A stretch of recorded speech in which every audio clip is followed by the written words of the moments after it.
don't just work on Cassie used this a couple of weeks ago on cross functionality, this example. Don't just set up a tee in the middle of the plate and then hit balls back up the middle and feel good, right? Mhm. You got to really challenge yourself. There's this thing in the gym when it comes to fitness called progressive overload. I'm sure a lot of people know Mhm. what I'm talking about.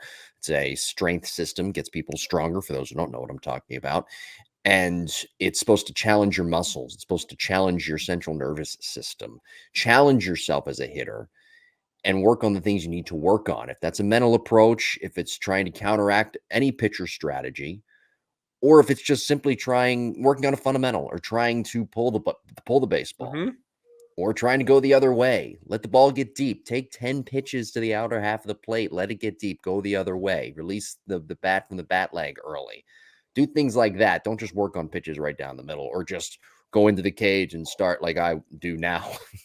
I don't play anymore. I could, but you go into the cage and you just start hitting balls, whatever, willy nilly. Yeah. Understand, have a plan as you approach your practice, and that part of it is trying to counteract a pitcher strategy and to feast on their weaknesses, just like they're trying to do to you.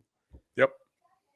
Yeah. I mean, challenge yourself is front toss is great. Tees are great to warm up if you're Yeah, working on one little mechanical thing. But I had lessons all morning this morning, and one of the players that I was working with was, let's challenge your swing, whatever the stress level is in a game.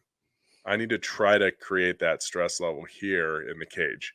Okay, we're right in the middle of the season.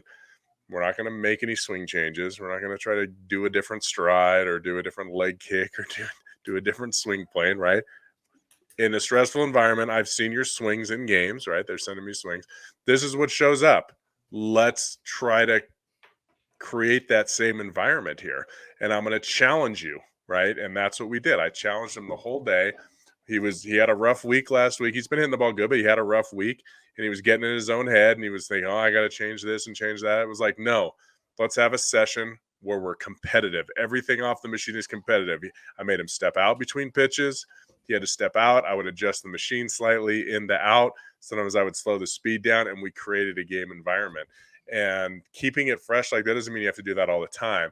But I'm telling you, during the season, creating a competitive environment in there where we're not just hitting cookies off front toss. Like I could look good off front toss right now. Okay. Doesn't mean I can mhm. go out and hit in a game, but creating that environment is very, very useful for your players. There's a time and space for everything. There's for tee work and mechanical changes and rhythm changes and whatnot. But when we're in a season, we want to try to create that competitive environment so that they're comfortable when they get into games.